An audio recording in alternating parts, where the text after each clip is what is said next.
Hola, buenas noches a todos. Bienvenidos a otro de nuestros eventos de SEAC. Me presento, muy buenas noches. Mi nombre es Cristian Urbano, gerente y cofundador de SEAC. En esta ocasión nos acompaña también otro de nuestros cofundadores y representante de ABA Colombia, Diego Rosso, y nuestra gran invitada que el día de hoy nos tendrá una charla de verdad interesante. Muchas gracias por seguirnos, por acompañarnos. Recuerden que aquí en SEAC es un lugar donde ustedes pueden aprender de análisis de la conducta, de psicología basada en la evidencia y así como este evento esperamos seguir organizando y seguir invitándolos a diferentes eventos y servicios que tenemos preparados solo para ustedes. No siendo más, pues le doy la continuación a Diego que nos presentará a Daniela.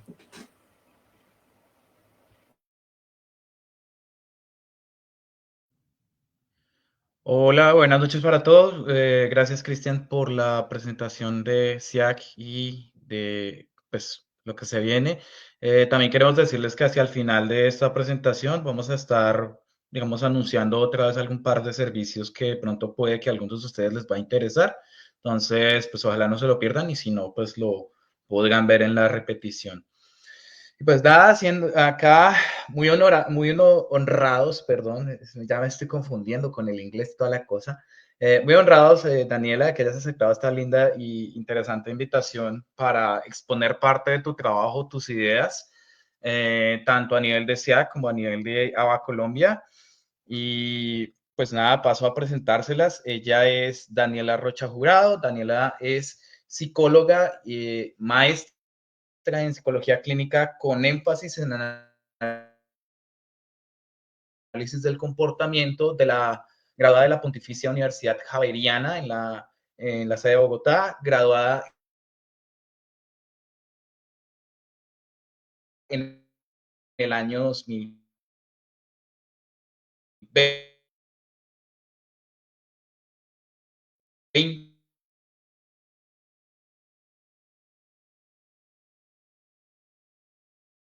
de la profesora, la doctora Marta Hopner, y también con apoyo del doctor Joao Bernardi, y ha estado también investigando constantemente el descuento temporal, que es el principal tema que les va a hablar el día de hoy, y su relación con algunas formas verbales en el laboratorio de operantes verbales, pues de la misma universidad.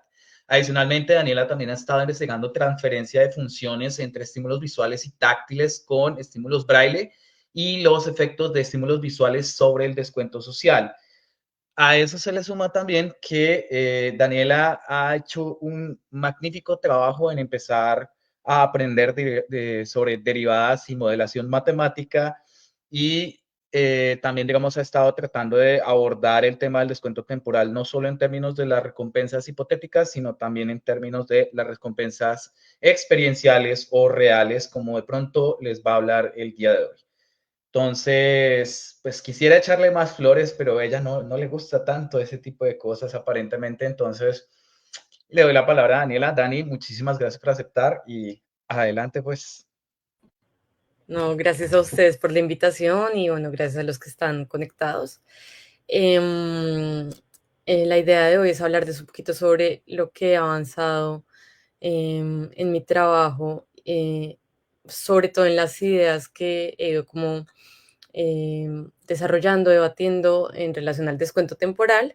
Em, como decía Diego, como que pues es un tema que es fundamental para mi investigación doctoral.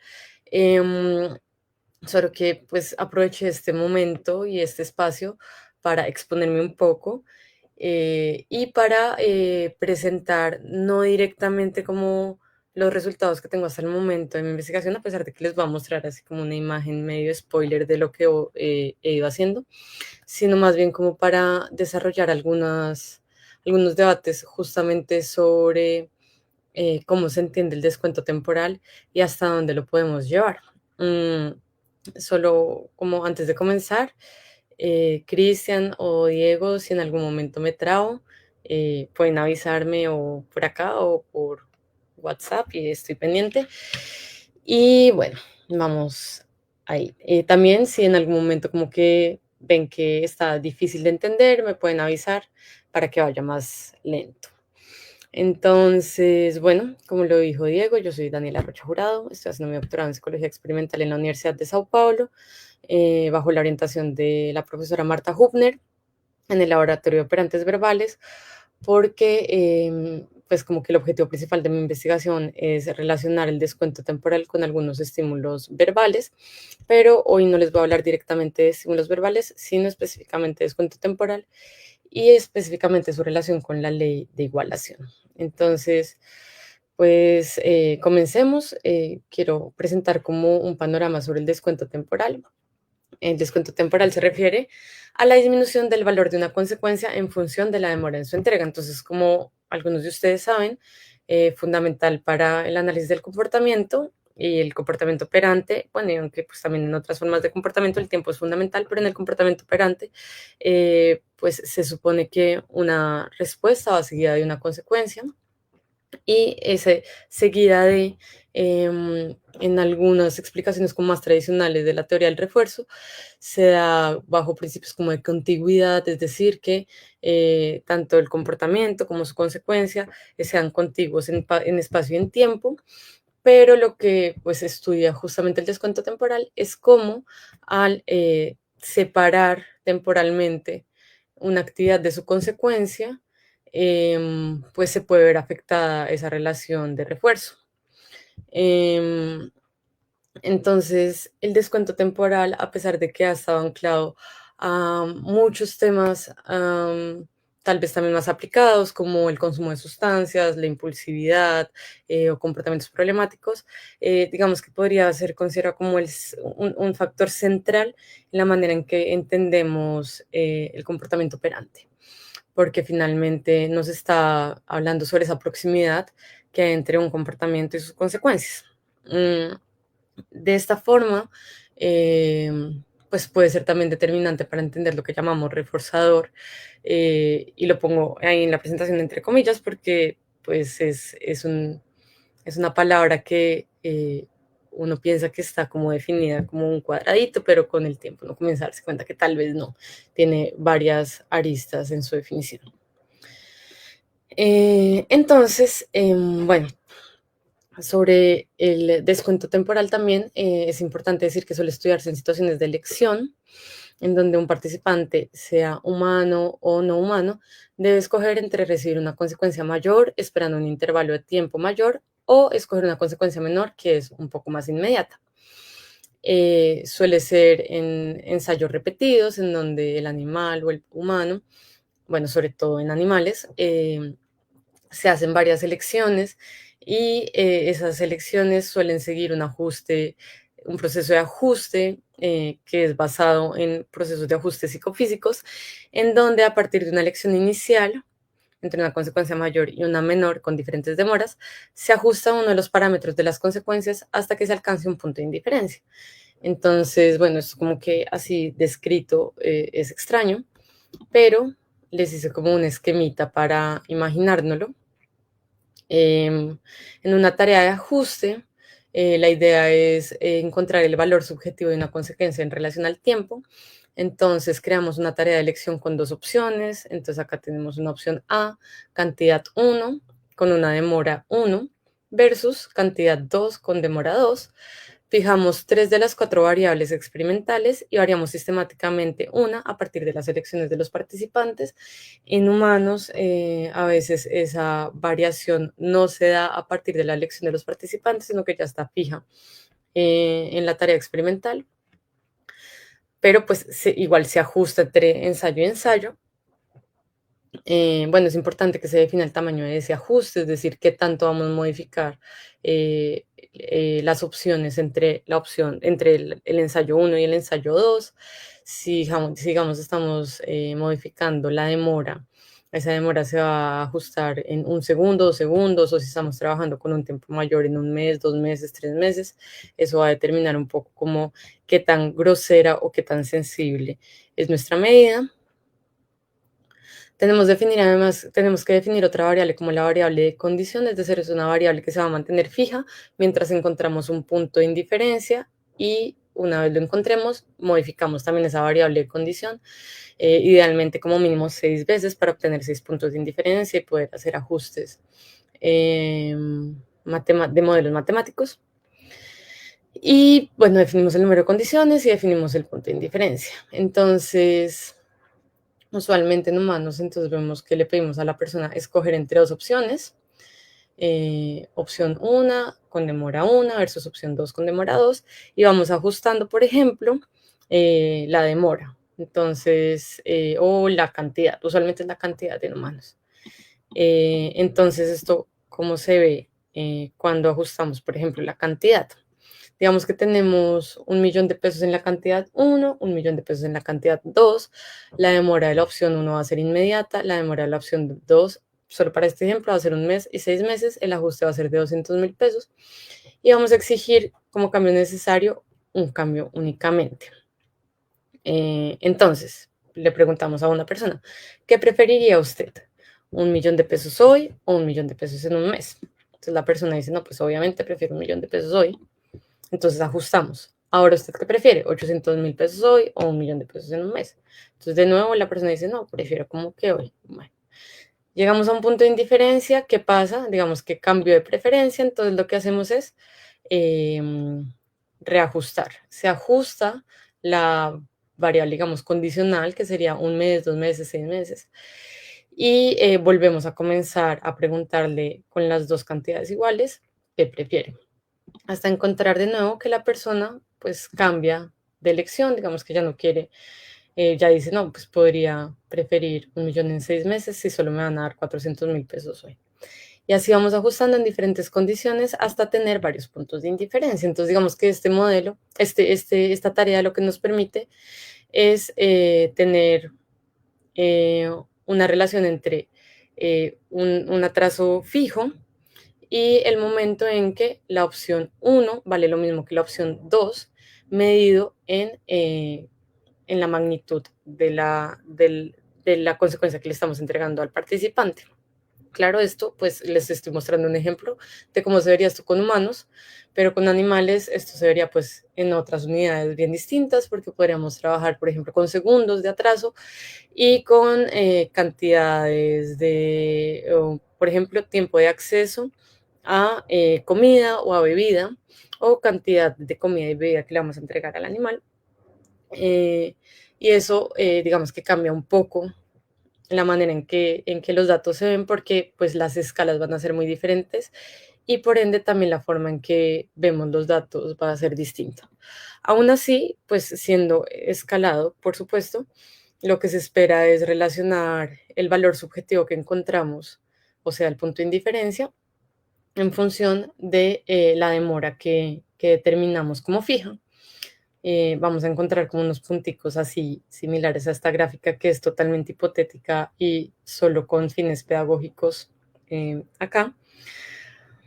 Pero digamos que es similar, y lo que suele hacerse es que con estos punticos pues ajustamos unos modelos para ver que también esta persona o este animal se ajusta a unas condiciones que pensaríamos que determinan el descuento temporal, o incluso en modelos o en análisis que son ateóricos, pues revisamos, por ejemplo, factores como cuánta área hay debajo de esta curva para decir si este individuo está descontando más o menos que otros.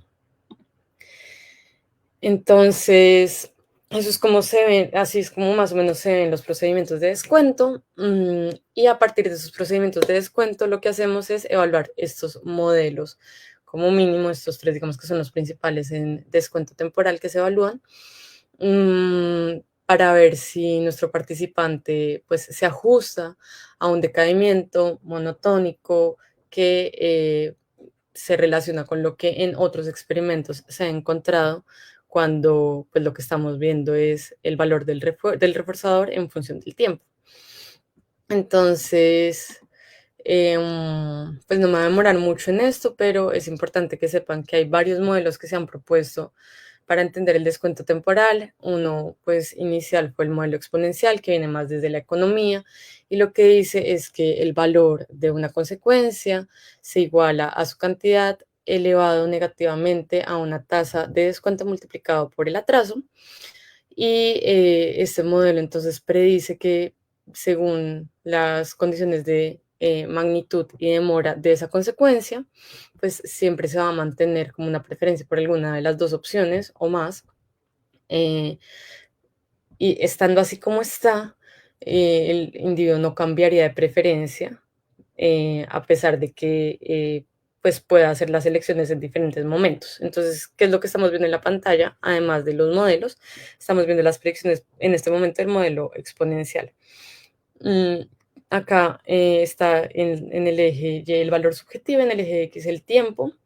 El tiempo acá está visto como de presente hacia el futuro. Usualmente vemos esto al contrario. Vemos que el tiempo está, o sea, como que el sujeto de la gráfica usualmente suele ser el momento de entrega para el reforzador, y acá lo estamos viendo como si en cero estuviéramos parados los individuos que escogen.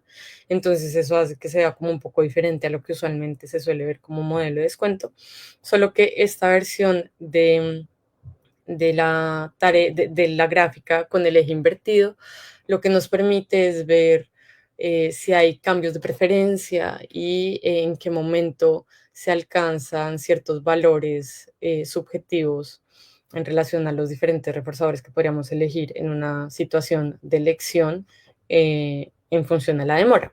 Entonces imaginémonos que hay una personita parada acá en donde se intersectan los dos ejes, en el 0, 0, y tiene que tomar la decisión si prefiere recibir la cantidad a 1, digamos que la cantidad a 1 le vamos a llamar 1.000 pesos, o la cantidad a 2 que van a ser 5.000 pesos, pues 5.000 pesos es un poco mayor que 1.000 pesos, sí, y le van a decir que eso se lo van a dar en un día o en 2 días. Entonces, la persona, no, para que sea más fácil para mí, digamos que en 4 días o en 7 días o en 5 días, 4 días, 7, 5 días. Entonces, la persona parada acá en el eje 0, según el modelo exponencial, va a preferir siempre los 1.000 pesos, o sea, la opción inmediata menor. Si le hacemos la misma pregunta en el tiempo 1, es decir, un poco más cerca al momento de entrega, o sea, no ahora, sino de aquí a, no sé, 3 horas, que es un poquito más cerca al momento en que le vamos a entregar los 1.000 pesos o los 5.000 pesos, según el modelo exponencial, esta persona va a seguir prefiriendo recibir 1.000 pesos de forma más inmediata. Incluso estando mucho más cerca a la entrega a 1, esa persona va a continuar prefiriendo la opción inmediata. Y en el tiempo 3, pues definitivamente el valor subjetivo de la cantidad menor inmediata va a ser mucho más alta. Esto no es lo que se ve en los experimentos y por eso se comienzan a plantear otros modelos, entre esos el hiperbólico, que lo que predice es que en la medida en que estemos más cerca a la situación de entrega de un reforzador, tendemos a ser tal vez más impulsivos y pues implica un cambio de preferencia en algún momento entre tomar una elección y recibir una consecuencia. Entonces, si hacemos el mismo ejercicio de recibir 1.000 o 5.000 pesos, 2 días diferentes, siendo 1.000 pesos un poco más inmediato y 5.000 pesos más demorado, mientras que en el modelo exponencial siempre iríamos a preferir 1.000 pesos. En el modelo hiperbólico, inicialmente comenzaríamos a preferir los 5.000 pesos, pero cuando ya estamos más cerquita a el momento de entrega, tal vez seamos más impulsivos y digamos, ay no, pues ya denme esos 1.000 pesos y yo no espero más. Y esto digamos que hace mucho sentido cuando uno piensa, por ejemplo, en madrugar. Digamos que madrugar planeado con antecedencia puede parecer fácil y puede costar poco. Decir, no, yo mañana me levanto a las, no sé, 5 de la mañana para poder hacer todo lo que tengo que hacer en el día. Pero de repente, cuando nos suena la alarma y estamos en el momento, tal vez la comenzamos a posponer y de repente no nos levantemos a la hora planeada. comencemos a posponerla y nos levantemos a una hora más demorada. Entonces, digamos que ahí comenzamos a ver cómo cuando estamos cerca a la consecuencia impulsiva, somos más impulsivos. Bueno, y otro modelo importante de tener en cuenta es el hiperbólico con exponente, que es uno que además de tener un factor que se llama tasa de descuento, también incluye la sensibilidad a la demora. Y esa sensibilidad a la demora, digamos que va también a modular esa relación entre tasa de descuento y demora, y va a decir que es importante tener en cuenta que el individuo no solamente tiene una tasa, digamos, de impulsividad, que es lo que vamos a debatir más adelante, si realmente podemos hablar de una tasa de impulsividad, pero bueno, cierro paréntesis, sino que también va a hablarnos sobre qué tan sensibles somos a ese tiempo entre tomar una elección y recibir una consecuencia. Y digamos que va a modificar un poquito ese decaimiento del valor subjetivo de una consecuencia. Entonces, bueno, esto digamos que es hasta el momento lo que pues van a encontrar sobre descuento en una introducción o en un texto pues que les vaya diciendo un poco de qué se trata este tema. Pero digamos que acá comienza un poco lo que les traigo novedoso, y es preguntarnos qué determina la preferencia y la tasa de descuento. Esta pregunta la tomé tal cual la hace Baum. Bueno, en realidad él solamente dice que determina la preferencia entre una opción menor y una opción mayor en una situación de elección, en un texto que él hace en el 2022, que va a ser como el texto con el que va a cerrar esta presentación. Pero sí, tomo de él esta pregunta: ¿qué determina la preferencia y la tasa de descuento en estas tareas de elección? Digamos que una opción que se ha debatido mucho y que es bastante aceptada en la literatura es que las tasas de descuento altas están correlacionadas con preferencias maladaptativas por consecuencias inmediatas y pequeñas. Rankin Maiden hacen una buena revisión en el 2018 y también en el 2013. Acá me comí el nombre del primer autor de la primera revisión, qué vergüenza. Pero bueno, ellos hacen esas revisiones y nos cuentan un poco el carreto sobre cómo el descuento temporal se relaciona con problemas adaptativos, como el consumo de sustancias psicoactivas o como el juego patológico, o incluso como problemas de alimentación o trastornos de diagnóstico. Y muy interesante, en el 2013 hacen una revisión sobre qué es una condición previa, sí, la condición previa en esta relación entre descuento temporal y, por ejemplo, consumo de sustancias. ¿Es una condición previa la impulsividad, o la causa de una mayor tasa de descuento es el hecho de comenzar a consumir sustancias psicoactivas de forma problemática? O si en realidad esas dos variables están mediadas por una tercera variable que puede ser neurobiológica. Y bueno, esa opción 1 es bastante, digamos que, centrada en el individuo, o en el juicio que podemos hacer sobre lo que significa impulsividad en un contexto más bien moral que experimental, digamos, moral clínico que experimental, y que tiene un poco que ver con, pues sí, tal vez aspectos de la psicología clínica, de la psiquiatría, de la psicofarmacología aplicada, pero que se aleja un poco de lo que hablábamos ahorita sobre cómo se relacionan realmente las características del aprendizaje a la hora de distanciar un comportamiento de su consecuencia, ¿no? Entonces, pues preguntándome qué determina la preferencia y la tasa de descuento, me fui a ver otras opciones de explicación, y una opción 2 podría ser irnos más por una explicación sobre cómo la demora y la inmediatez es una característica de las consecuencias de los comportamientos operantes, y en sí misma puede cambiar la distribución relacional de los comportamientos en una situación determinada, como por ejemplo lo predice la ley de igualación generalizada. En palabras más sencillas, no le echamos la culpa al individuo por ser más impulsivo o más autocontrolado, sino que observamos la demora como una condición tal vez física o ambiental que va a determinar esa relación entre la distribución de las elecciones en una situación en donde un animal puede hacer múltiples cosas y esa distribución pues va a estar, digamos que mediada de alguna manera.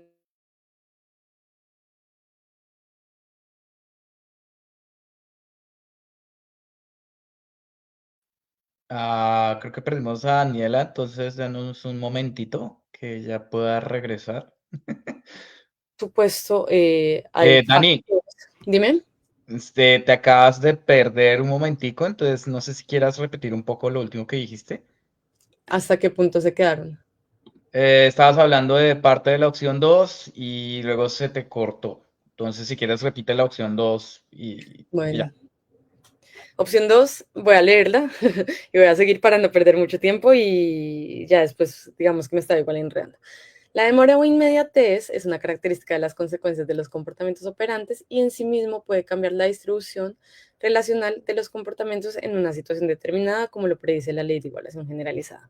Entonces ya lo voy a profundizar para que quede como en términos un poco más sencillos. Entonces, bueno, ley de igualación, tal vez ustedes vieron, uy, ley de igualación, ¿qué será esa vaina? La ley de igualación, esta la estricta, dice que un comportamiento se iguala a los reforzadores que están asociados al comportamiento, pero esa relación, digamos que está mediada o está determinada también por otras opciones de comportamientos y de reforzadores que hay en el ambiente.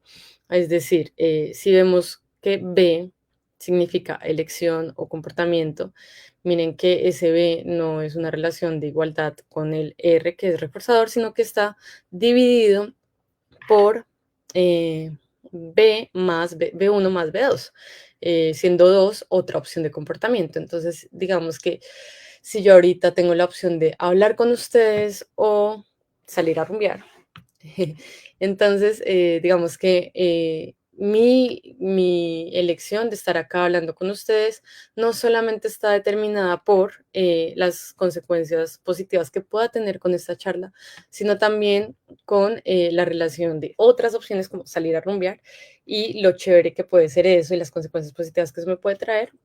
Y eso de alguna manera va también a determinar qué tanto tiempo me dedico yo a hablar acá o a ir a rumbear o a, no sé, cocinarme un sándwich o X opciones.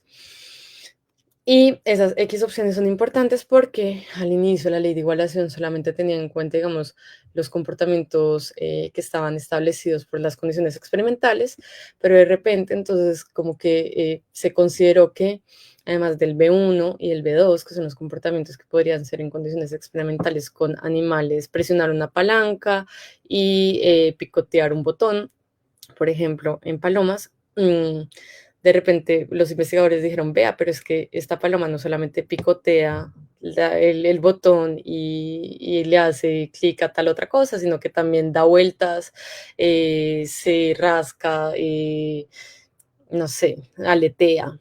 Entonces, esos otros comportamientos también toman un tiempo y van a afectar un poco esa ley de igualación estricta. Entonces, se incluye un parámetro que se llama K, que va a sumar todos los comportamientos posibles en la situación y va a incluir también un R0 que incluye todos los reforzadores posibles en una situación.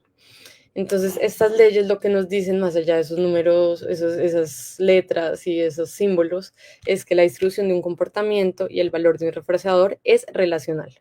Depende de otros comportamientos y otros reforzadores posibles en una situación específica.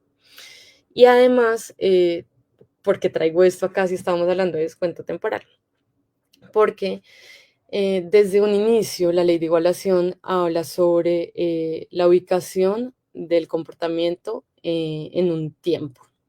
El tiempo va a ser fundamental porque determina la cantidad de comportamientos posibles que podemos realizar en una situación y la cantidad de reforzadores a los que podemos accesar. Sí, pues, no, whatever.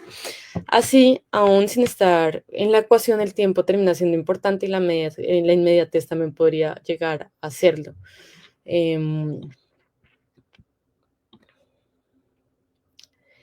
La ley de igualación, no sé qué va ahí, avanzado, una parte un momento importante de la ley de igualación es la ley de igualación generalizada que fue propuesta por Baum en 1974, en donde además de estos parámetros que vimos ahorita, vemos que se le puede incluir dos parámetros libres que son la C y la A. La C corresponde a el sesgo que podemos tener por una de las dos opciones, es decir, puede que haya animales que tengan mayor preferencias por espichar una palanca en la izquierda que la de la derecha, o responder a un color o a, no sé.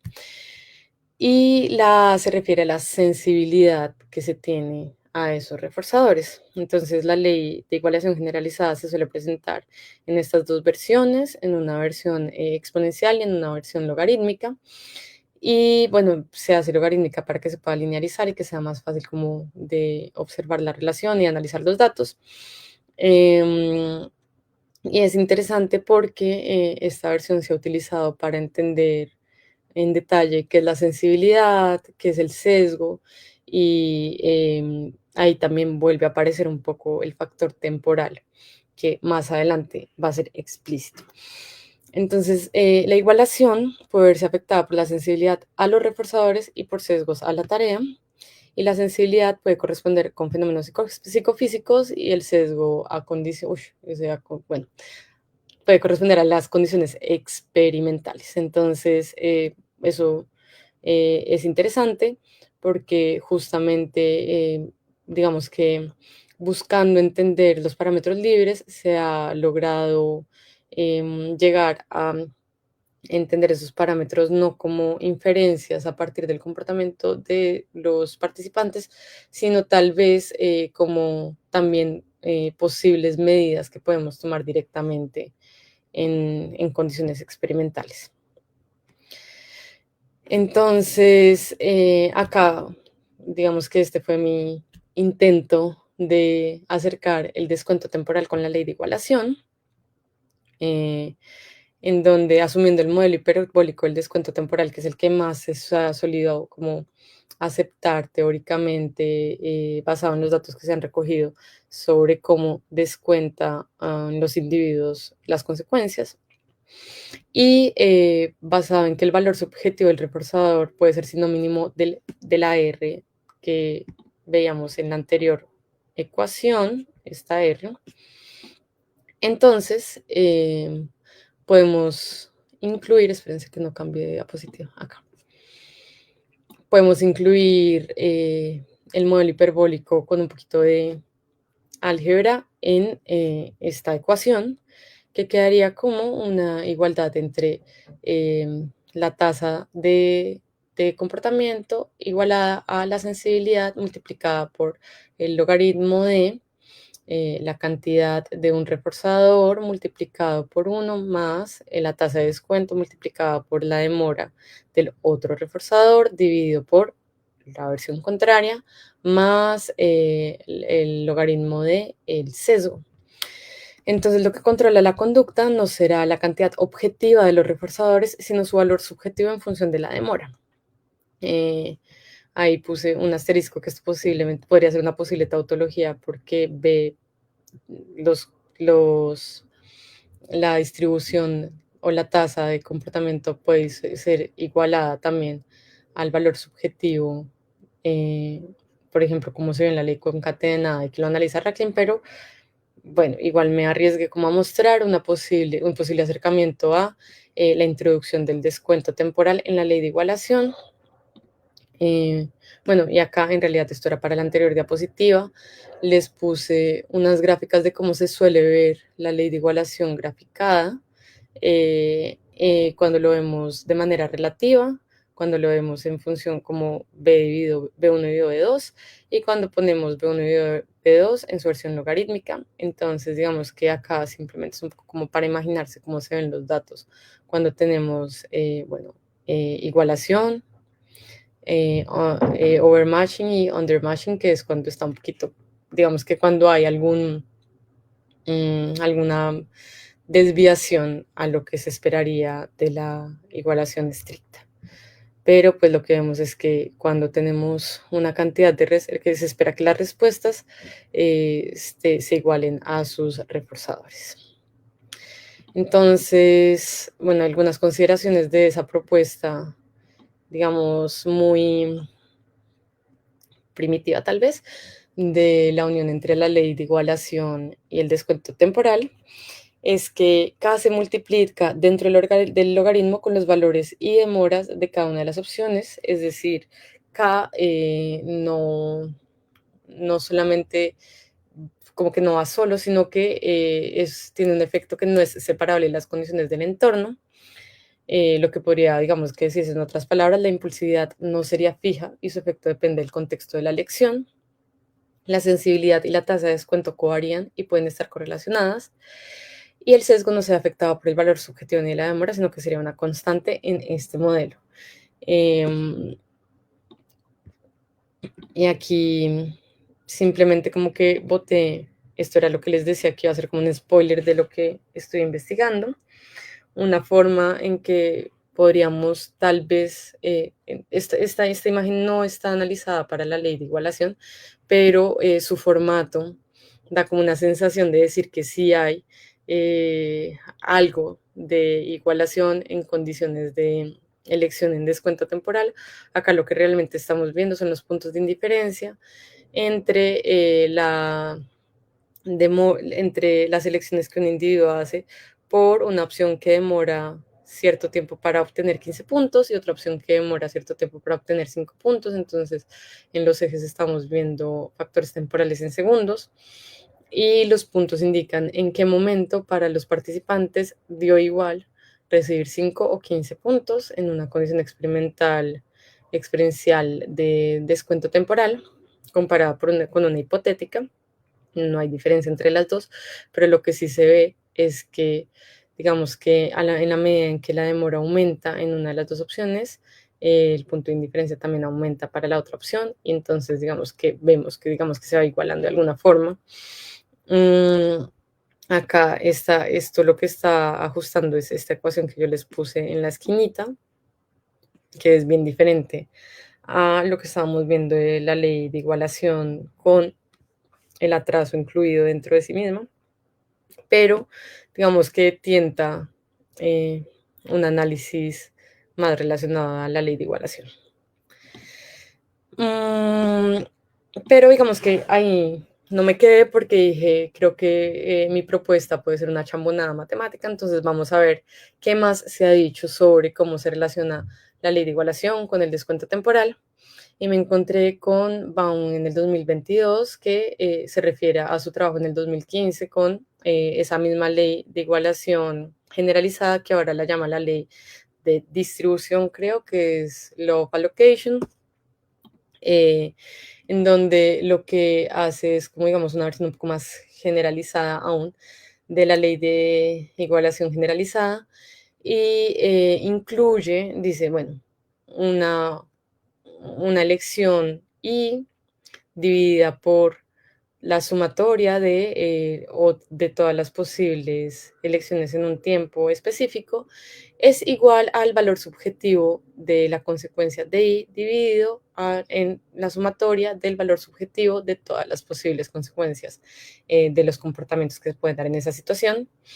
Digamos que acá el man se metió acá con unos símbolos un poco más difíciles de leer, pero finalmente esto es lo mismo que lo que veíamos anteriormente en la ley de igualación generalizada, solo que acá, en lugar de hablar de reforzadores, habla de valor subjetivo, que es la parte importante e interesante, porque el valor subjetivo va a ser el producto de las funciones potencia de múltiples atributos del reforzador. Es decir, lo que estamos viendo acá es que este valor va a multiplicar varios productos, varias características de una consecuencia, no solamente su cantidad, por ejemplo, en donde C, en esta fórmula acá, va a ser el coeficiente de sesgo, es la sensibilidad, que era algo que ya habíamos visto, pero X ahora va a ser el parámetro, un parámetro del reforzador. Entonces X puede tomar la versión de ser, por ejemplo, una magnitud de un reforzador, o puede ser, por ejemplo, la probabilidad de un reforzador, o puede ser la inmediatez en la que es recibido. Entonces, el valor subjetivo es el producto de las funciones potencia de múltiples atributos del reforzador multiplicados por el sesgo y elevados a la sensibilidad. Entonces, para un atributo, esto se vería simplificado en que B es igual a, en la versión hiperboloide de esta ley, sería igual a todos los comportamientos posibles K dividido 1 más C, el coeficiente de sesgo, multiplicado por la característica de ese reforzador, que lo vamos a llamar acá R, si estuviéramos hablando, por ejemplo, de magnitud, elevado a la sensibilidad.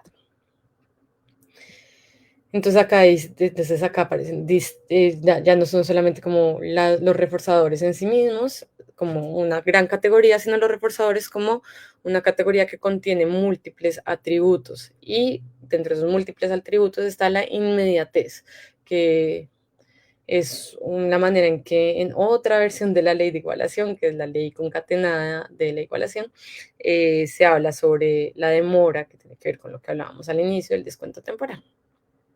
Entonces, en el 2022, Baum habla sobre su ley de distribución o ley de igualación generalizada y la covarianza por la demora, lo llama él.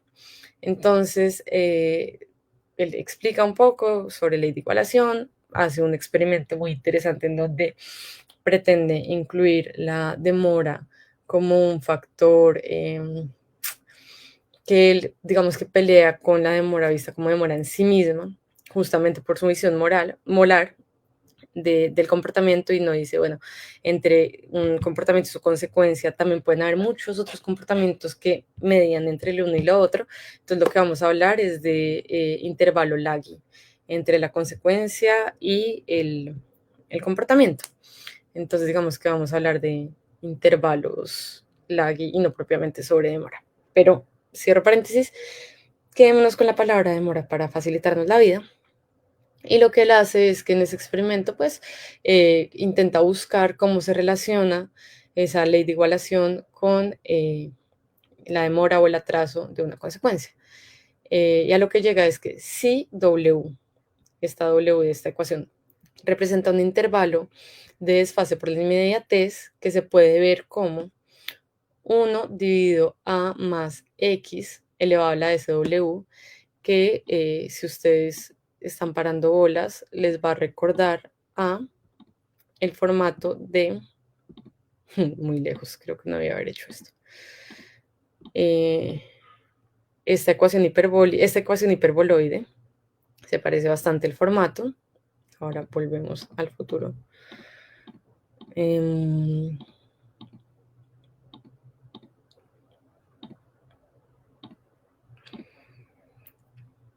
Epa. Acá sí. En donde A simplemente es un parámetro que colocamos cuando estamos en un atraso cero para que no estemos, para evitar problemas al dividir por cero. X será la inmediatez y SW será la sensibilidad a la demora.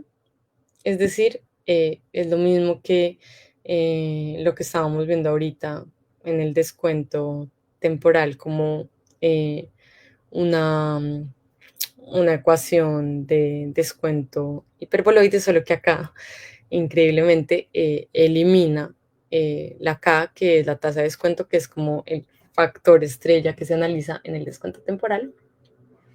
Entonces él dice, si W representa un intervalo de desfase por la inmediatez que corresponde a un modelo de descuento temporal, y la usamos en la ley de distribución en su formato hiperboloide, que es que es el comportamiento igual a este nuevo intervalo de desfase por inmediatez multiplicado por todos los comportamientos posibles en una situación y dividido por, de nuevo, W más C, que es el sesgo, multiplicado por R, el reforzador elevado a la menos S.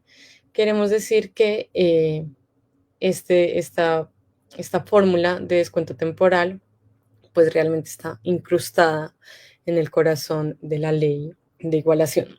Estas son fórmulas de Baum.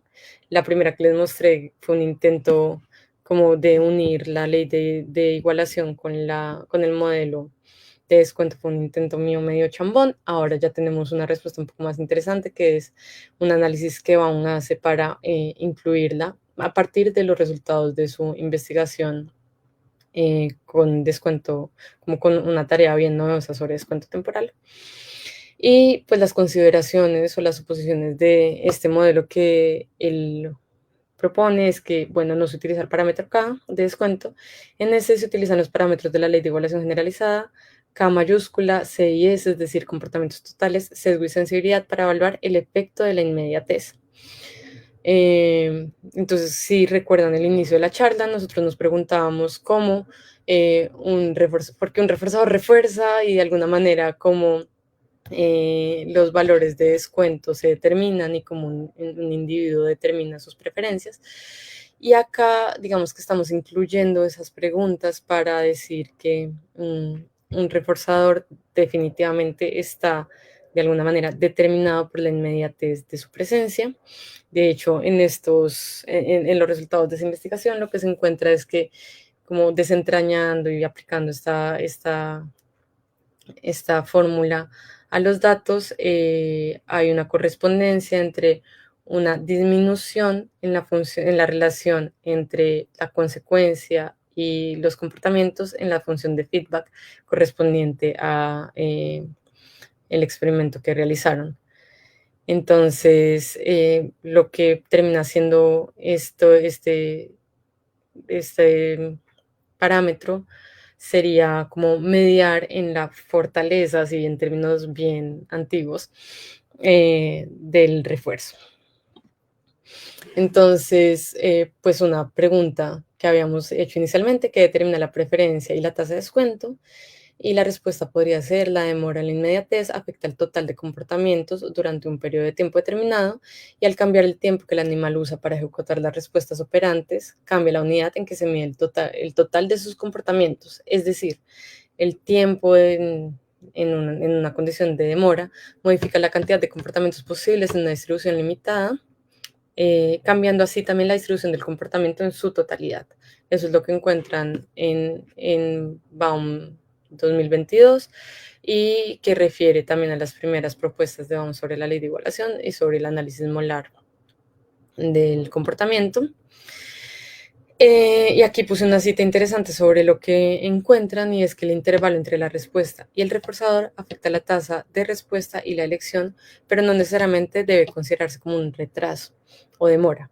Los intervalos en experimentos con humanos, pues esto en paréntesis porque eso en experimento con humanos no estaba explícitamente escrito, los intervalos difieren de los retrasos porque ocurren después de una semana, un mes o un año, y tras la continuidad de la vida y la intervención de muchos eventos. Es decir, cuando nos enfrentamos a un cuestionario como el que les mostré al principio, donde nos preguntan qué prefiere, 1.000.000 de pesos hoy o 1.000.000 de pesos de aquí a un mes, nosotros nos podríamos imaginar un montón de cosas que pasan de este momento de elección al momento en que recibimos ese 1.000.000 de pesos, y otros eventos pueden incluir otras formas de ganar otra cantidad de dinero, por lo cual podríamos considerar esperar, que es diferente cuando la demora es demora en sí misma y no se puede acceder al reforzador, sino es esperando. Entonces, es por eso que les contaba hace un tiempo que es mejor llamarlos como intervalos de desfase o lag intervals. Y la K en mayúscula, que es la cantidad total de conducta, puede cambiar en función del retraso o de la demora o del intervalo de desfase, que es esa formulita que veíamos ahorita, que es muy similar a la del descuento temporal hiperboloide, porque el tiempo podría modificar el tiempo que dura la propia conducta y podría cambiar toda la distribución de la conducta. Y esto me parece muy chévere y muy bonito, como final, que el tiempo puede modificar cuánto dura la conducta y cómo se distribuyen en general los comportamientos o las elecciones en una situación dada, porque nos saca un poco de la idea de que la demora indica que algo está mal en el individuo o que hay una tendencia hacia un consumo problemático o no, y lo lleva más como una molaridad en donde podemos ver que eso simplemente depende de unas condiciones experimentales, tal vez hay unas condiciones basales como la sensibilidad, pero que terminan siendo mucho más básicas, justamente por eso basales, que los juicios de valor que podríamos señalar de, por ejemplo, un consumo de sustancias. Entonces, bueno, fue eso lo que preparé para hoy, como unas ideas un poco, pues, iniciales sobre cómo llevar el análisis del descuento temporal hacia la ley de igualación, que termina siendo una forma de entender los reforzadores que es bien sólida en el análisis del comportamiento y bastante aceptada en diferentes áreas de investigación.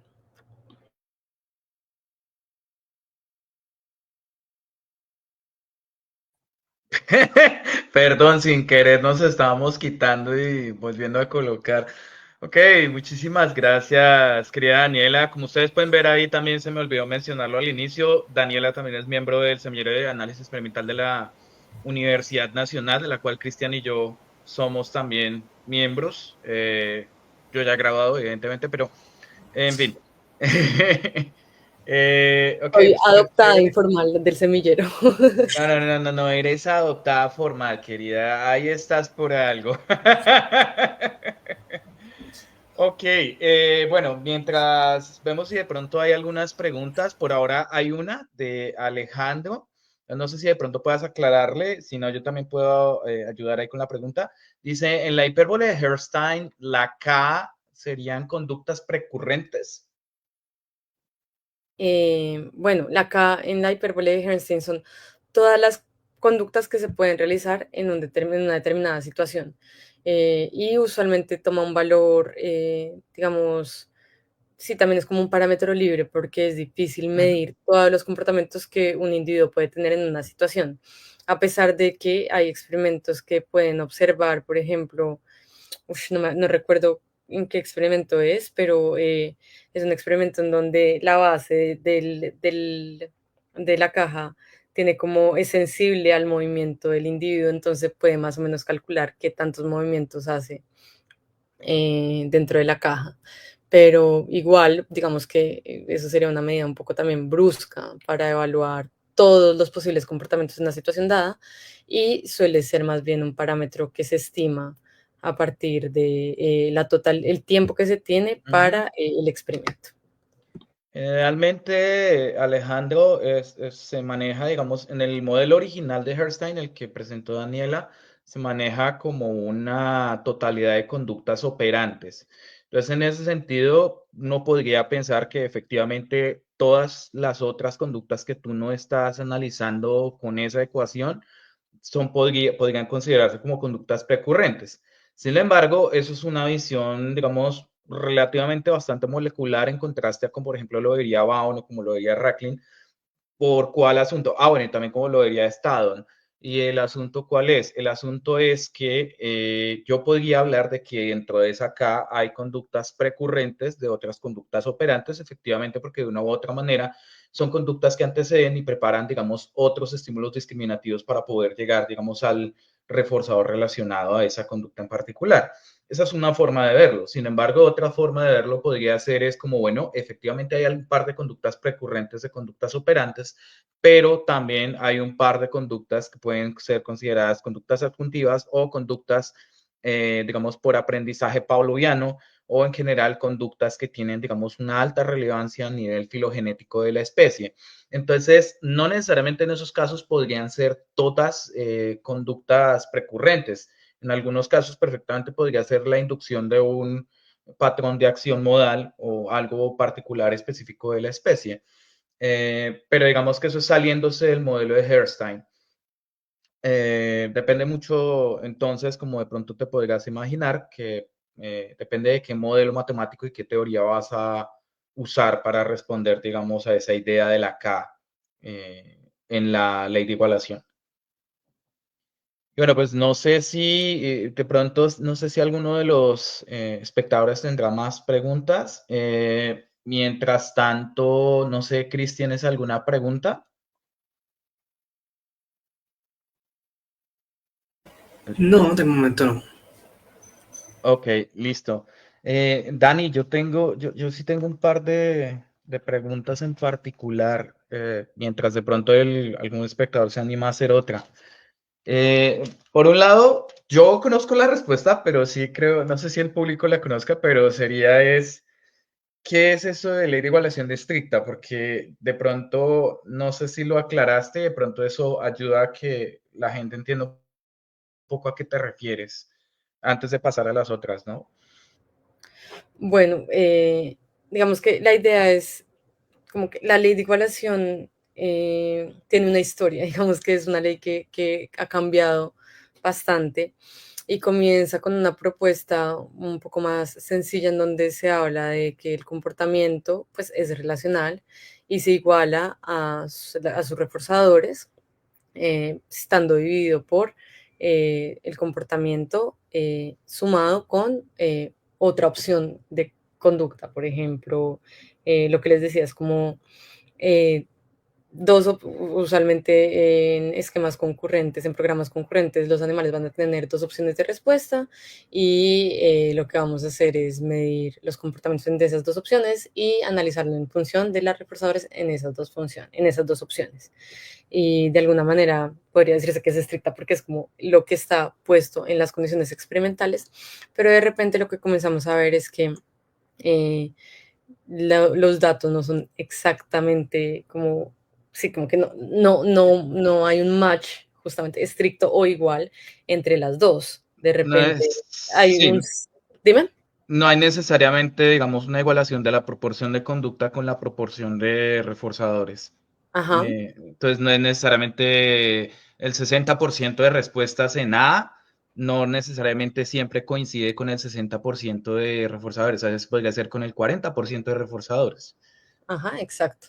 Entonces, Ujú. estricta se refiere a que debería ser exactamente como un match, pero en realidad lo que sucede es que a veces los animales se comportan un poquito desviados para abajo, un poquito desviados para arriba, y eso comienza a hacerse preguntar qué es lo que puede estar afectando. Entonces, lo primero que sale es que, pues lo que les decía, no solo se puede uno comportar entre las dos opciones que el experimentador le pone a uno para comportarse, sino que hay miles de opciones para hacer. Y Ujú. además hay unos parámetros como puede ser el sesgo o preferencia por una de las dos opciones y la sensibilidad que tenemos a las condiciones experimentales.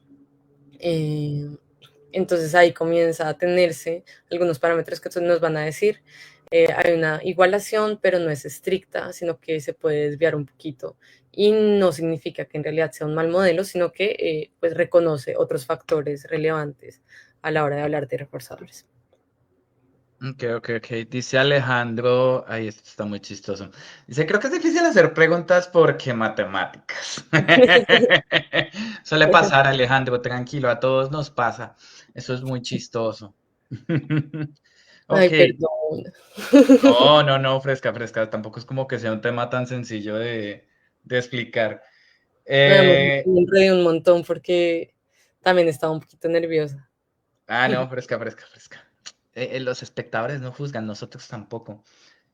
Ok, listo. Entonces, ya aclarado eso, yo tenía dos preguntas adicionales. Entonces, la primera sería como, según lo que yo te entiendo, cuando tú metes el modelo de descuento temporal hiperbólico, el tradicional de Mazur, dentro de la ley generalizada de igualación o la ley concatenada generalizada de igualación, eh, ¿tú dirías que eso es diferente o igual a, por ejemplo, el modelo de inmediatez que existía, digamos, por allá a inicios de la ley de igualación, que no sé si lo conoces, el de Chunk? Ah, De la ley concatenada, ¿no? Que incluye la inmediatez dentro de la multiplicación de los factores.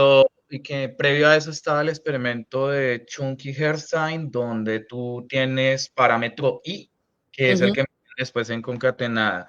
¿Tú dirías que eso es lo mismo o es una idea un poquito distinta dentro del modelo?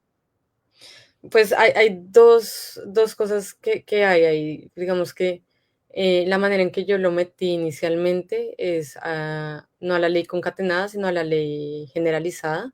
Y en la ley generalizada, digamos que no están todos esos factores multiplicándose entre sí, eh, Ujú, que hace ujú, que, digamos, que tenga unas características diferentes. Pero además hay un factor interesante en una de las versiones de la ley concatenada y es que se incluye un parámetro de sensibilidad y de sesgo por cada uno de los mm, factores mm. que se parece mucho, ahí sí, a lo que Baum explica en el 2022, que es esa multiplicación de todos los factores que definen un reforzador multiplicados por el sesgo y elevados a la sensibilidad. Entonces, digamos que en la primera versión que yo les muestro, que es como la que yo chambonamente hice, no se podría comparar con esa ley concatenada de la igualación, pero me parece, aunque lo tendría que revisar mejor, que sí es bien similar a la propuesta de Baum, solo que Baum no la agrega tan directamente como yo lo hice, como pegarla ahí, sino lo crea como un tercer parámetro que llama W, que es como un sesgo a la inmediatez, un sesgo por la inmediatez, y lo Sí, incluye dentro del modelo como un factor diferente a la manera en que definimos cada uno de los parámetros que definen el reforzador. Entonces, digamos que está muy cerca, pero tiene ciertas características distintas que hace que las relaciones entre los parámetros también pues sea distinta a la hora de ajustar pues den resultados distintos. ok. Sí, es que me parece muy, muy interesante. No es algo que, por ejemplo, yo haya considerado, porque igual de una u otra manera, indirectamente, lo que yo te entiendo en la ecuación es que eh, yo diría que es distinto, por ejemplo, porque entonces ya no es simplemente la demora, sino que Ujú. es además la demora con la cantidad y en términos de la propia K. Y ahora viene una cosa adicional que al menos, no sé, tú me dirás si estoy entendiendo mal, que habrían dos Ks, una K relacionada específicamente a demoras largas y una K relacionada a demoras cortas cuando están compitiendo. Que de hecho me parece un planteamiento muy chévere o digamos como una posibilidad muy interesante, porque uno podría pensar perfectamente que realmente no es que haya una K específicamente una sola K, solo cuando me pongo a competir la recompensa inmediata en menos demorada con la recompensa más larga y más demorada, sino que además podría yo tener específicamente esa sensibilidad a la demora con una alternativa demorada y con una alternativa no tan demorada y con el sinfín de alternativas no tan demoradas como bien lo veríamos desde el planteamiento molar de William Baum y de pronto también en cierto grado el de Racklin. Entonces me parece muy interesante cómo lo incluyes ahí.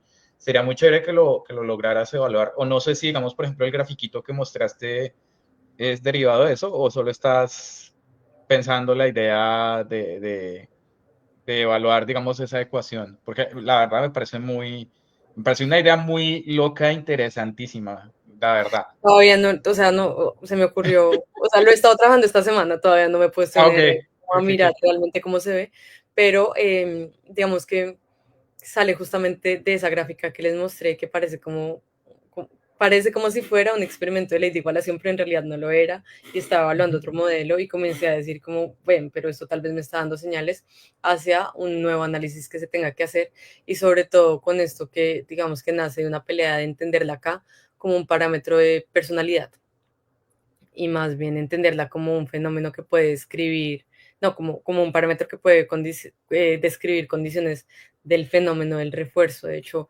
hay una investigación que habla sobre la K como un factor dinámico que covaría, por ejemplo, con la cantidad. Entonces, en estudios que son un poco más, no sé si decirlo longitudinales, pero que no solo identifican los puntos de descuento en unas condiciones específicas de ajuste, sino que esas condiciones específicas de ajuste las van también ajustando de una manera más molar, logran descubrir que la K covaría en relación con la magnitud.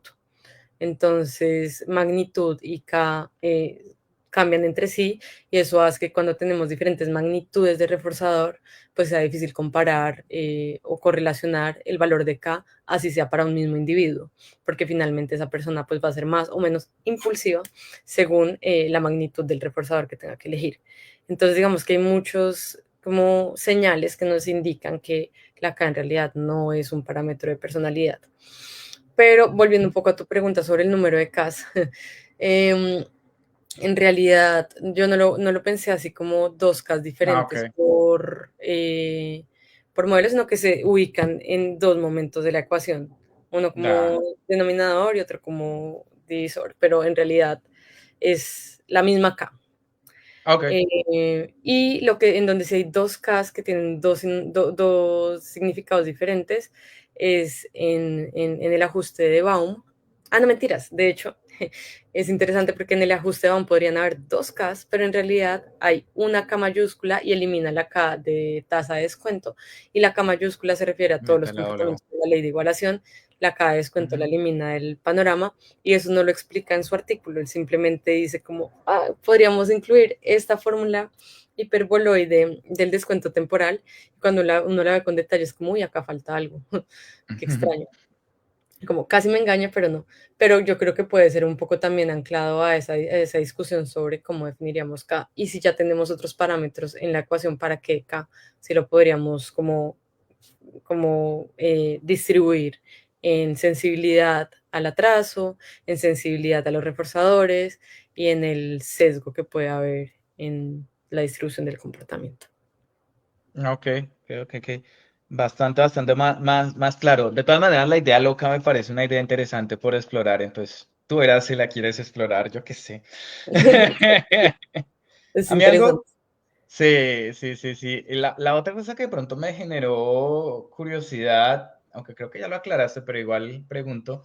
Pues claro, cuando tú nos hacías el spoiler con la grafiquita esta que muestra una relación lineal entre demora de 15 puntos, si era 15 puntos, sí, demora para 15 puntos y demora para 5 puntos, ¿cierto? Entonces Ujú, sí. ahí estabas con las mismas demoras o variando y solo variando la magnitud, ¿sí? No, al contrario. Al Es que contrario, justamente está, ok, las magnitudes dale. están fijas, la demora, pues fija, está fija, y la demora de los 15 puntos varía en el experimento. Ok, Es la que se utiliza ok. como variable de ajuste. Ok, ya te entiendo mejor.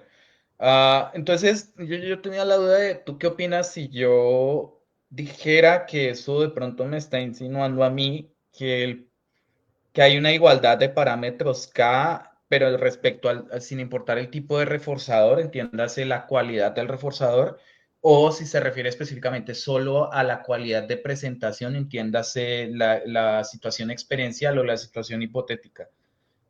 No sé si me voy a entender, porque también sé que a veces me hago preguntas locas.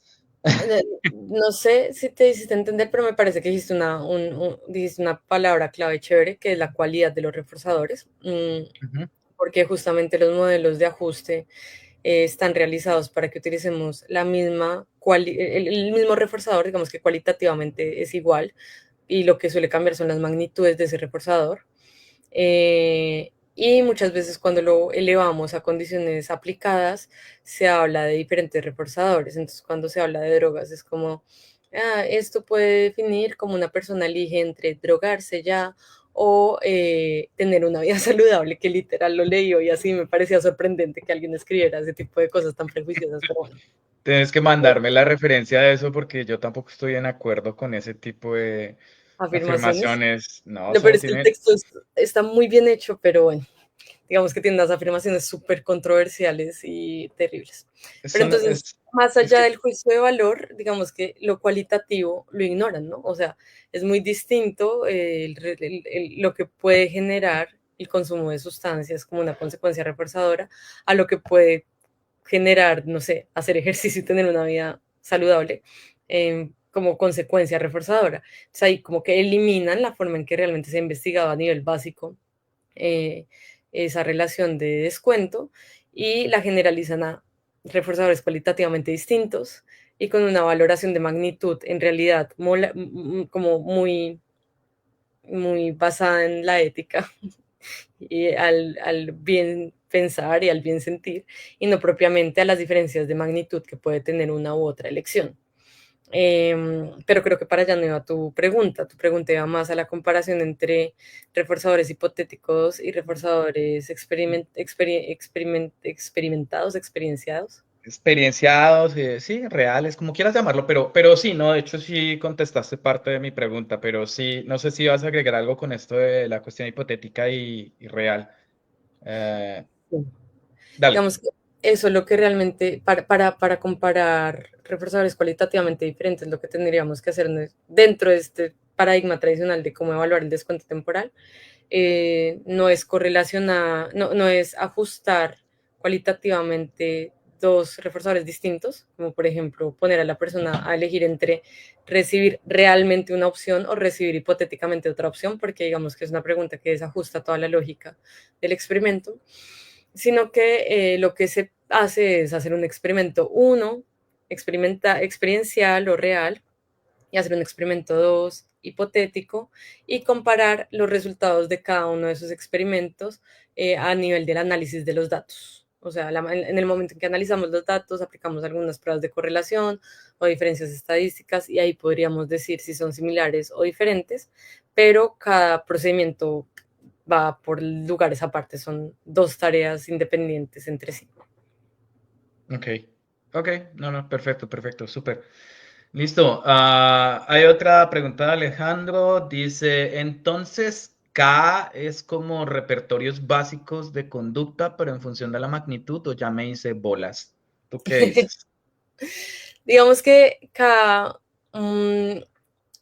es que va un poco, no sé, digamos que depende un poco también del autor. Por ejemplo, en un estudio un poco más antiguo de Baum, los comportamientos se dividían entre comportamiento operante o instrumental que estamos estudiando, comportamientos relevantes en función o inducidos por ese comportamiento operante y su reforzador, y comportamientos que están en el ambiente y nada tienen que ver con la operante, pero que son filogenéticamente importantes. Entonces, esos tres comportamientos están todo el tiempo presentes en animales y yo creo que cuando hablamos de filogenia en animales tendríamos que hacer como la relación con comportamientos socialmente relevantes en tal vez mamíferos más complejos y en humanos, pero digamos que dejémoslo en filogenéticamente relevantes para mantener como la línea del autor. Y lo que hace es sumar esas tres posibles comportamientos. Entonces, digamos que podría incluir repertorios básicos de conducta y repertorios complejos de conducta. Y de hecho, en humanos, esa acá podría incluir también, por ejemplo, lo que podríamos llamar comportamientos privados o verbales. Que también pueden estar ejecutándose a la hora de realizar la tarea y que de hecho son mucho más difíciles de medir en humanos porque pues no los vemos, ¿no? Entonces digamos que uno pone a una persona a esperar y esa persona mientras espera está pensando mil cosas, entonces comienza a planear qué va a hacer después del experimento o comienza a hacer hipótesis sobre cómo funciona el experimento y se crea tremendo video y daña los resultados, por ejemplo, pasa mucho. Y eso está dentro de esa K. K, velo como todo lo que puede el individuo hacer, todo. Incluyendo los repertorios básicos de conducta. Listo. Y yo tenía más preguntas. No tengo más preguntas. No sé si Chris tiene alguna pregunta adicional por el momento. O si alguien más de los espectadores tiene alguna pregunta, pues bien puede hacerla. Chris, ¿ibas a decir algo? No, de momento no más preguntas, solo agradecimientos. Listo. Y por cierto, un gato, porque apartaste al gato, eso no se hace. Son dioses gatos. Para mí son muy relevantes. Bueno. Control de estímulos, distrae la atención de lo importante. Chris me hizo acordar precisamente, más que preguntar, era como el comentario precisamente con lo de las CAS y no solo está, digamos, el problema de lo que menciona Daniela, sino que también hay un asunto con los modelos de descuento y es que los modelos de descuento no solo terminan igualando muchas veces reforzadores cualitativamente diferentes, que eso no necesariamente tiene mucho sentido, al menos en términos de las afirmaciones generalizadas de lo que se supone que predicen con la K, por ejemplo, sino que además el modelo de descuento tiene un problema adicional y es que más allá del parámetro de demora en recompensa y más allá del parámetro de magnitud de recompensa, ignora en general el control de estímulos, el control contextual en general de las distintas operantes o de más bien de las distintas elecciones que puede tomar un organismo. Entonces yo también por eso también tengo un cierto lío cuando hacen ese tipo de afirmaciones como la que Daniela nos comentaba que está en un paper, que ya más o menos me estoy acordando cuál es, en referencia, digamos, a que, ok, entonces si tú tienes una K más larga porque tú consumes nicotina o porque tú consumes, no sé, marihuana, entonces significa que entonces eres menos propenso a tener conductas saludables en, digamos, como por ejemplo hacer ejercicio. Y entonces el asunto es, ¿será que entonces la CAME determina absolutamente todo ese patrón de comportamiento en términos de hacer ejercicio, en términos de consumir nicotina, en términos de consumir marihuana o en términos de hacer otras de las cosas que están en general, digamos, de la totalidad del comportamiento? Y pues la respuesta es no necesariamente, realmente aísla de manera que a mi parecer, digamos, no es muy adecuada ya en el punto actual muchísimas cosas que están ocurriendo en ese momento. Y desafortunadamente la literatura de descuento no explora muy bien los efectos del control de estímulo más allá de lo que se supone que pasa en la tarea. Entonces termina volviéndose algo tremendamente artificial muchas veces. Pero no sé, tenía eso por comentar que te tocaba sacarlo, aprovechando que Daniela nos dio el papayazo, que Alejandro nos dio el papayazo, etcétera. Pero bueno, en fin. Pues bueno, pues creo que no hay más preguntas en el chat. Entonces, pues muchísimas gracias, Dani, por aceptar. De verdad, muy interesante tu presentación, muy interesantes las ideas que tienes. Espero que las desarrolles y verlas directamente en un simposio de Navaí en el futuro. Y pues nada, entonces, no sé si quieras agregar algo antes de que empecemos a mostrar, digamos, lo que tenemos preparado de próximos servicios. No, pues agradecerles por el espacio y pues a los que vieron también por la atención. Es medio difícil, yo intento hacerlo pedagógico, pero yo sé que es difícil también, como que uno comienza a meterse en los cuentos y en los temas y de repente se le olvida, sí, como qué es lo que realmente está difícil de entender o como que parece que uno va más rápido de lo que debería. Entonces, igual quedo como súper a disposición si alguna persona tiene preguntas o quiere saber un poco más del tema. Y pues ahí me pueden buscar, Daniela Rocha Jurado, y pues estamos ahí en contacto. Dani dice, Alejandro, gracias Daniela, amé tu exposición, o sea, tienes un fan. Muy bien, Dani. Si quieres, déjanos el correo acá en el chat privado de StreamYard y yo ahorita lo pongo en los comentarios de SIAC para que ellos te puedan contactar más fácilmente, de ser el caso. Voy a poner el de Gmail y ahorita pongo un hola ahí en vivo. Ok, listo. Muchas gracias, Dani. Y pues no siendo más, te doy la palabra a Cris. Listo, no, pues Daniela, muchas gracias por esa exposición. Yo sé que no es fácil presentar, siempre que se intenta explicar el descuento temporal es un gran reto, pero me parece que lo hiciste bien. Esperamos que sigas siendo parte de AECUN, colaborándonos en proyectos y más que bienvenida a CANSIAC, que como sabrán, pues nuestro objetivo es seguir divulgando y enseñando acerca de análisis de la conducta. Entonces, pues, vale, muchas gracias. Y bueno, también queremos agradecerles a todos nuestros espectadores, los que nos acompañaron toda esta hora y conociendo este tema que de verdad es bastante interesante y de hecho es uno de los temas de mayor interés científico dentro del análisis de la conducta y que probablemente si alguien quiera conocer a futuro podemos seguir indagando más.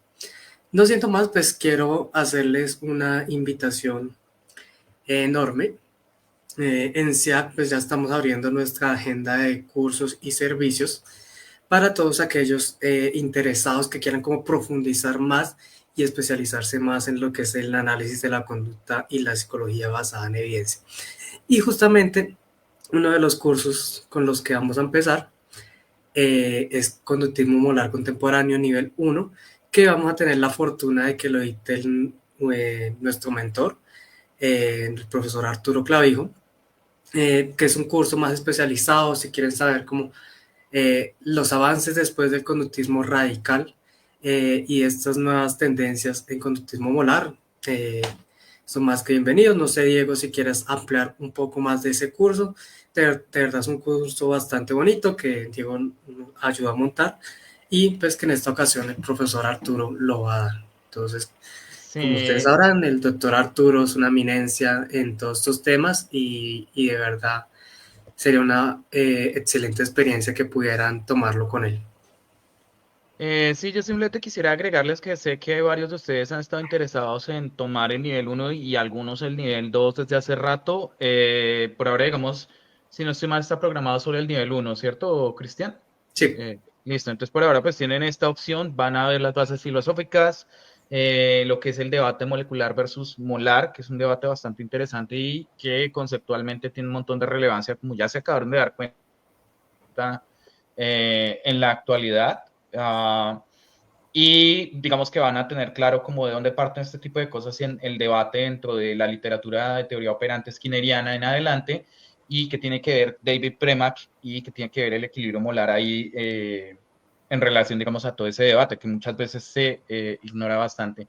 Más aún, digamos que por cuestiones de mi tiempo acá en Estados Unidos, pues yo no lo puedo dictar, pero como ya lo dijo Cristian, lo va a dictar nuestro tutor, bueno, ya no es mi tutor, pero nuestro mentor de Colombia, Arturo Clavijo, que también es un experto absoluto en ese tema y en otros temas también relacionados a motivación. Entonces, no se pierdan esa oportunidad. Este viernes 15 de agosto es cuando empieza, entonces empiecen a ahorrar o a tratar, digamos, de ver cómo pueden tomarlo en la medida de lo posible, ¿listo? Y pues nada, Cris, sigue. listo. Bueno, y también sabemos que independientemente de la rama en la que ustedes trabajen, clínica aplicada, básica, investigativa, hay algo que es transversal eh, a todo, que son los principios de aprendizaje. Y justamente en nuestro siguiente curso, bases en condicionamiento operante, acá me equivoqué en el título, pero digamos que va a ser un curso introductorio bastante completo sobre cómo entender la conducta humana y cómo podemos ver ejemplos del condicionamiento operante en diferentes especies, en diferentes situaciones de la vida diaria. Y este curso lo va a ofrecer uno de nuestros aliados, Julián Velázquez, un investigador también bastante reconocido en el tema de recaídas. La última sesión de recaídas va a ser con él y de verdad va a ser una sesión bastante fructífera.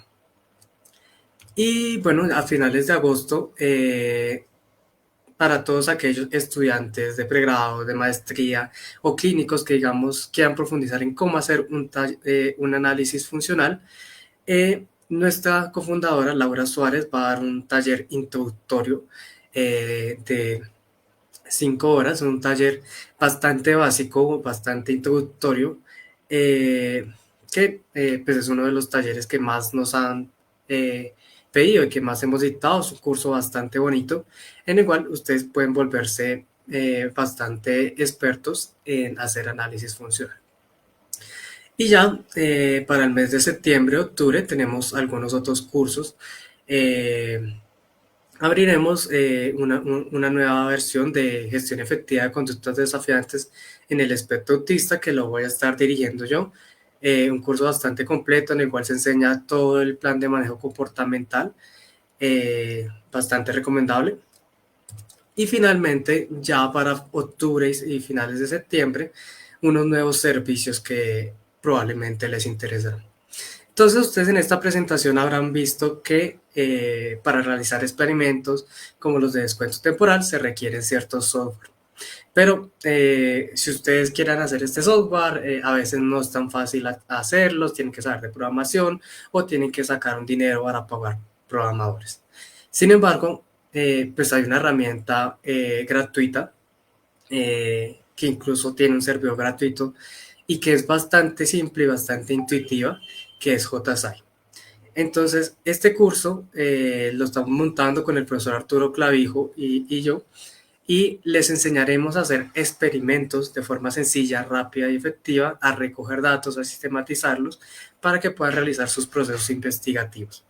Y no solo con la ventaja de que pueden hacer sus estudios, sino que incluso pueden servirles para que usted hagan estudios, hagan experimentos y los vendan a otros. Entonces, bastante recomendados. Y a final de octubre pues tendremos un curso introductorio de estadística descriptiva, también nos lo han pedido bastante, y posteriormente pues un curso de estadística inferencia. Entonces, no siendo más, pues si están interesados en alguno de estos cursos o servicios, acá los gatos los recomiendan, pero los invitamos a que nos escriban a nuestro WhatsApp, a nuestro correo. En los próximos días estaremos compartiendo más información detallada en redes sociales, pero más que bienvenidos si tienen preguntas, si quieren saber de las facilidades de pago, de los descuentos, si son estudiantes de pregrado, posgrado, si se inscriben en grupos, con mucho gusto estaremos dispuestos a ampliarles esa información. No siendo más, pues quiero agradecerles a todos por quedarse. No sé, Diego, si quieres agregar algo más. Sí, de verdad traten de tener esta oportunidad de tomar alguno de nuestros cursos. Realmente hemos recolectado un sinfín de profesionales bastante aptos para esto y para otro tipo de servicios. Como ustedes saben, también están servicios de clases privadas y también de asesorías de investigación y de asesorías de análisis de datos. Entonces, si ustedes lo necesitan, pues adelante. También tenemos, digamos, un par de profesionales relacionados que podrían de pronto ayudarles a entender cosas de psicoterapia, como nuestro cofundador Julián Sanguña, y otro tipo de cosas. Entonces, no tengan el miedo de solo centrarse en los cursos que están acá ofrecidos. También, si quieren preguntar sobre otros servicios o cosas que ustedes quisieran saber si de pronto las podemos ofrecer, adelante. Y pues nada, muchísimas gracias por estar acá y saludos a Gandalf que nos está mirando directamente. Gandalf es el gato que están viendo ahí. Es la mascota oficial de SIAC por el día de hoy. Y pues nada, muchísimas gracias por estar acá y pues no siendo más, que estén muy bien, que tengan un bonito fin de semana. Vale, muchas gracias.